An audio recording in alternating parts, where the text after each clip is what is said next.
আজকে আমরা অষ্টম শ্রেণীর দ্বিতীয় পর্যায়ক্রমিক মূল্যায়ন 2026 সালের ইতিহাস বিষয়ের সম্পূর্ণ উত্তর সহ নমুনা প্রশ্নপত্র সেট 5 সম্পর্কে আলোচনা করব। তো চলো এই ভিডিওতে আমরা দেখে নিই ক্লাস 8-এর সেকেন্ড ইউনিট টেস্ট 2026 হিস্ট্রি সাবজেক্টের এই কোশ্চেন পেপার এবং তার উত্তরগুলো। সেকেন্ড সামেটিভ ইভ্যালুয়েশনে তোমাদের 50 নম্বরের পরীক্ষা নেওয়া হয়, সময় থাকে 1 ঘন্টা 30 মিনিট। প্রশ্নোত্তরের পিডিএফগুলো আমাদের অ্যাপের মধ্যে দেওয়া আছে, সহজ লেসন অ্যাপের লিঙ্ক রয়েছে ডেসক্রিপশন বক্সে। গুগল প্লে স্টোর থেকে তোমরা অ্যাপটিকে পেয়ে যাবে, সেখানে পেইড কোর্সের মধ্যে দেওয়া থাকবে এর পিডিএফগুলো। পেমেন্ট করার পর তোমরা পিডিএফগুলোকে নিজেদের ফোনে ডাউনলোড করে নিতে পারবে। দেখো এখানে 1 নম্বর থেকে বলা হচ্ছে সঠিক উত্তর নির্বাচন করো যে কোনো 10টি, প্রতিটা প্রশ্নের মান 1 নম্বর করে। 1 × 10 = 10। একের দাগে ইলবার্ট বিলের বিরোধিতা করেন ভারতীয়রা, আফ্রিকানরা, ইউরোপীয়রা, আদিবাসীরা। তো ইলবার্ট বিলের বিরোধিতা করেন ইউরোপীয়রা। 1878 খ্রিস্টাব্দে দেশীয় মুদ্রণ আইন জারি করেন Lord Liton, Lord Ripon, Lord Bentinck, Lord Canning. সঠিক উত্তর হবে লর্ড লিটন। মহলবাড়ি ব্যবস্থা চালু হয় দক্ষিণ ভারতে, উত্তর পশ্চিম ভারতে, পশ্চিম ভারতে না বাংলায়। উত্তর হবে উত্তর ও উত্তর পশ্চিম ভারতে। কত খ্রিস্টাব্দে হিন্দু বিধবা পুনর্বিবাহ আইন জারি করা হয়? 1850 খ্রিস্টাব্দে, 1855 খ্রিস্টাব্দে, 1856 খ্রিস্টাব্দে, 1860 খ্রিস্টাব্দে। সঠিক উত্তর হবে 1856 খ্রিস্টাব্দে। এরপর ওয়াহাবি আন্দোলনের প্রথম সূচনা হয় আরবে, ভারতে, ইংল্যান্ডে না পারস্যে? তো ওয়াহাবি আন্দোলনের প্রথম সূচনা হয় আরবে। নেক্সট হচ্ছে ইজরাদারি ব্যবস্থা চালু করেন Lord Dalhousie, Lord Wellesley, Warren Hastings, Lord Bentinck. তো ইজরাদারি ব্যবস্থা চালু করেন ওয়ারেন হেস্টিংস। সংবাদপত্রের স্বাধীনতা খর্ব হয় 1904 খ্রিস্টাব্দে, 1905 খ্রিস্টাব্দে, 1906 খ্রিস্টাব্দে, 1907 খ্রিস্টাব্দে। সংবাদপত্রের স্বাধীনতা খর্ব হয় 1904 খ্রিস্টাব্দে। পরের প্রশ্ন হচ্ছে জাতীয় শিক্ষা পরিষদ গঠিত হয় 1905 খ্রিস্টাব্দে, 1909 খ্রিস্টাব্দে, 1906 খ্রিস্টাব্দে, 1908 খ্রিস্টাব্দে। জাতীয় শিক্ষা পরিষদ এটা গঠিত হয় 1909 খ্রিস্টাব্দে। জাতীয় গৌরব সম্পাদনী সভা প্রতিষ্ঠা করেন কেশবচন্দ্র সেন, দয়ানন্দ সরস্বতী, রাজনারায়ণ বসু, বিবেকানন্দ। তো এখানে উত্তর হবে রাজনারায়ণ বসু। জাতীয় কংগ্রেসের প্রথম সভাপতি ছিলেন আনন্দমোহন বসু, সুরেন্দ্রনাথ বন্দ্যোপাধ্যায়, উমেশচন্দ্র বন্দ্যোপাধ্যায়, গান্ধীজি। তো জাতীয় কংগ্রেসের প্রথম সভাপতি ছিলেন উমেশচন্দ্র বন্দ্যোপাধ্যায়। হুল শব্দের অর্থ মহাজন, জমিদার, বিদ্রোহ না মালিক? তো হুল শব্দের অর্থ হচ্ছে বিদ্রোহ। পরের প্রশ্ন এক কথায় উত্তর লিখতে হবে। 1 × 10 = 10। ভারতের প্রথম ভাইসরয় কে ছিলেন? উত্তর হবে লর্ড ক্যানিং। তিতুমিরের আসল নাম কি? মীর নিসার আলী। এরপর হচ্ছে বাংলায় অন্যতম চরমপন্থী নেতা কে ছিলেন? বিপিনচন্দ্র পাল।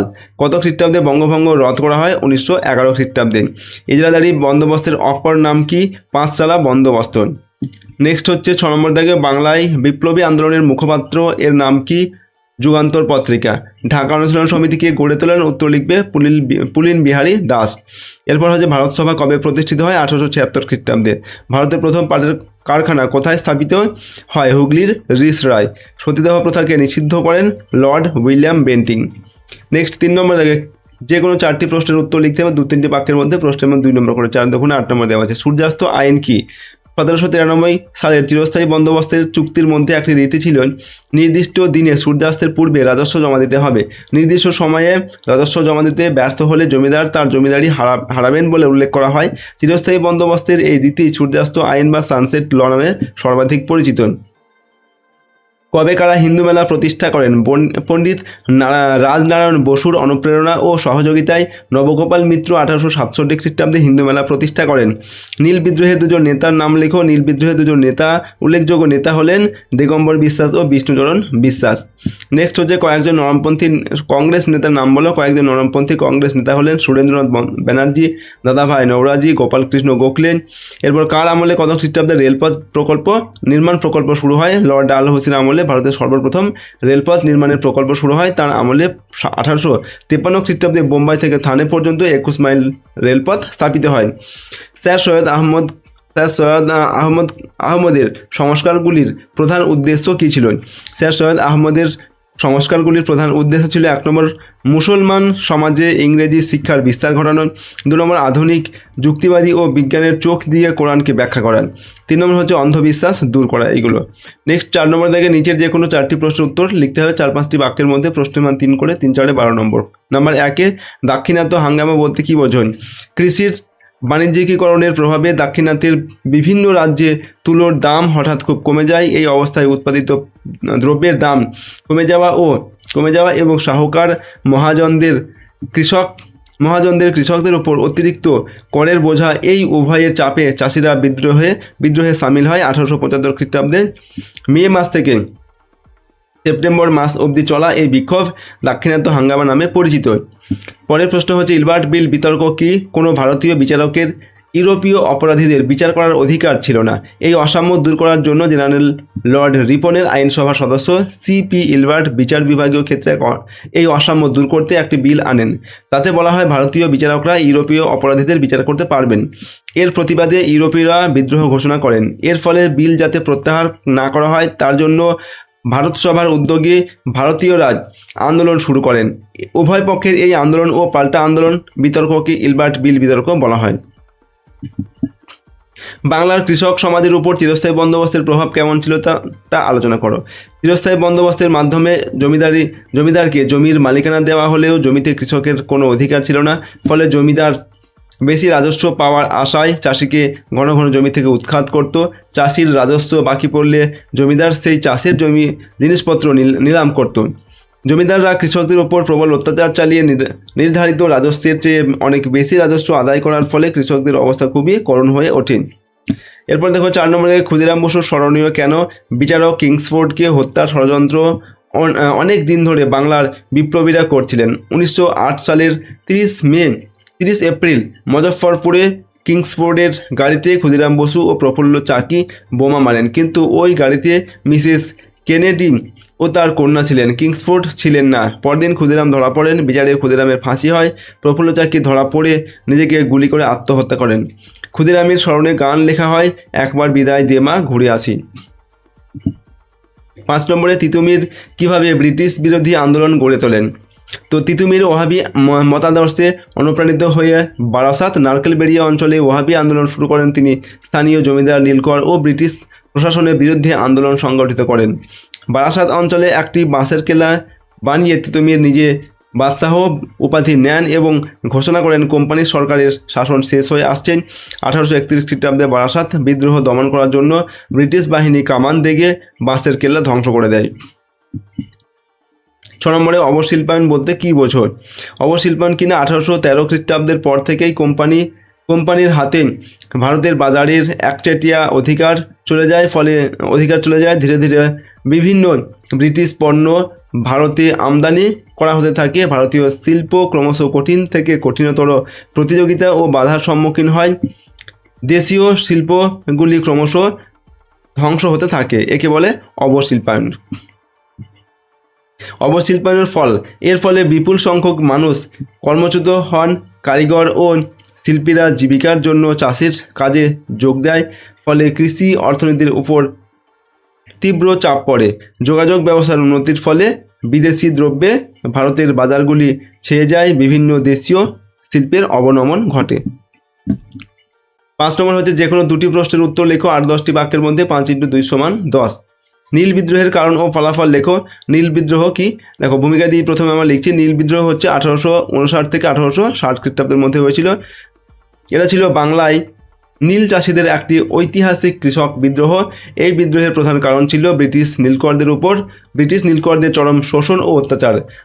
বিদ্রোহের ফলে নীল চাষ বন্ধ হয়ে যায় এবং কৃষকদের অবস্থার কিছুটা উন্নতি হয়। নীল বিদ্রোহের কারণ 1 নম্বর হচ্ছে অর্থনৈতিক শোষণ। নীলকর সাহেবরা কৃষকদের জোর করে কম দামে নীল চাষে বাধ্য করত এবং তাদের ন্যায্য মূল্য দিত না। 2 নম্বর জমি কেড়ে নেওয়া। নীলকররা কৃষকদের জমি কেড়ে নিত এবং তাদের কৃতদাসের মতো ব্যবহার করত। 3 নম্বর অত্যাচার ও সহিংসতা। নীলকররা কৃষকদের উপর অত্যাচার করত, মারধর করত এবং মিথ্যা মামলায় ফাঁসিয়ে দিত। 4 নম্বর ঋণের ফাঁদ। কৃষকরা নীলকরদের চড়া সুদে ঋণ দিত, যা পরিশোধ করতে না পেরে কৃষকরা ঋণের জালে আবদ্ধ হয়ে যেত।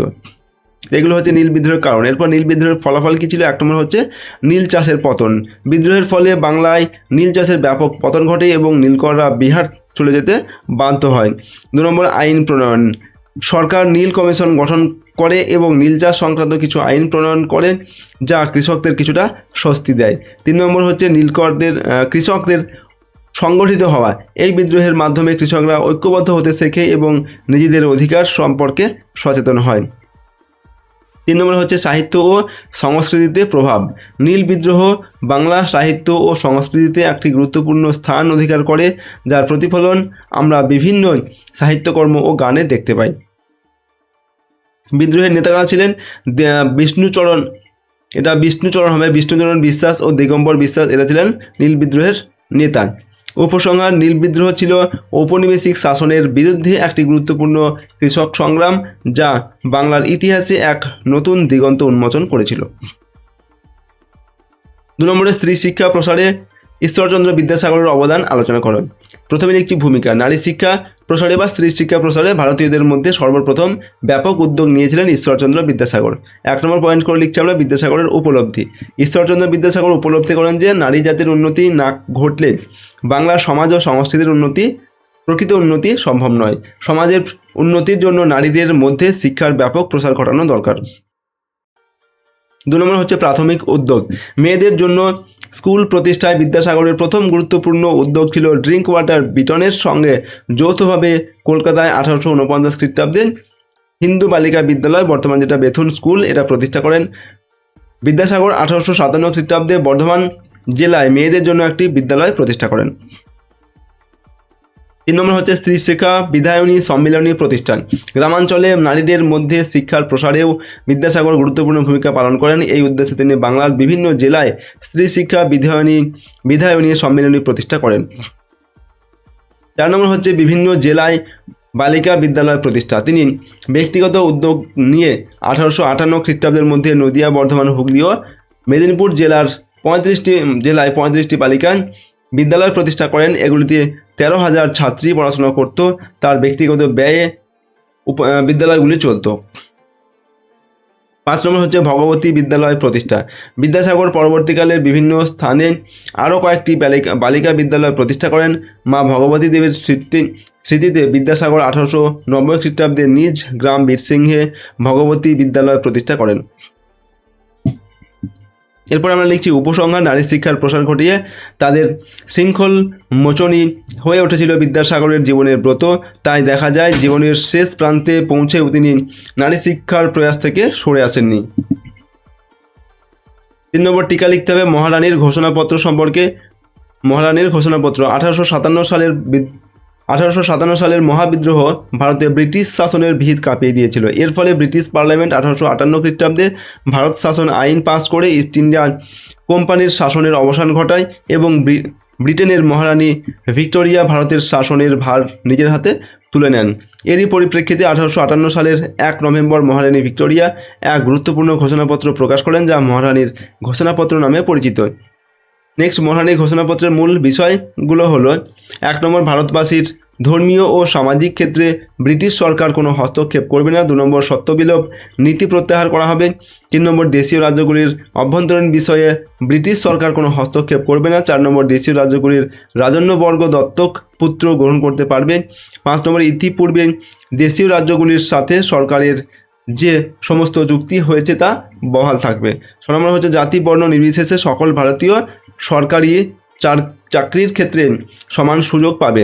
7 নম্বর হচ্ছে ব্রিটিশ সরকার এখন থেকে এদেশে সাম্রাজ্য বিস্তার নীতি ত্যাগ করবে ইত্যাদি। মূল্যায়ন: দেশীয় রাজ্যগুলি এই প্রতিশ্রুতির মাধ্যমে নিজেদের নিরাপদ মনে করলেও শেষ পর্যন্ত এই প্রতিশ্রুতিগুলি মিথ্যায় পর্যবসিত হয়।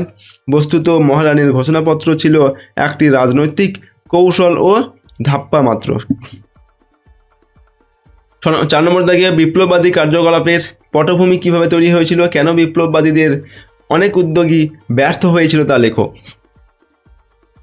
তো বিপ্লববাদী কার্যকলাপের পটভূমি ও ব্যর্থতার কারণ। প্রথমে আমরা লিখছি বিপ্লববাদী কার্যকলাপের পটভূমি। লর্ড কার্জনের বঙ্গভঙ্গ 1905 খ্রিস্টাব্দে এটা সিদ্ধান্ত 1905 খ্রিস্টাব্দের এই সিদ্ধান্ত এবং ব্রিটিশদের চরম দমন পীড়নের বিরুদ্ধে নরমপন্থী ও চরমপন্থী আন্দোলনের ব্যর্থতা বাংলায় সশস্ত্র বিপ্লববাদের পটভূমি তৈরি করে।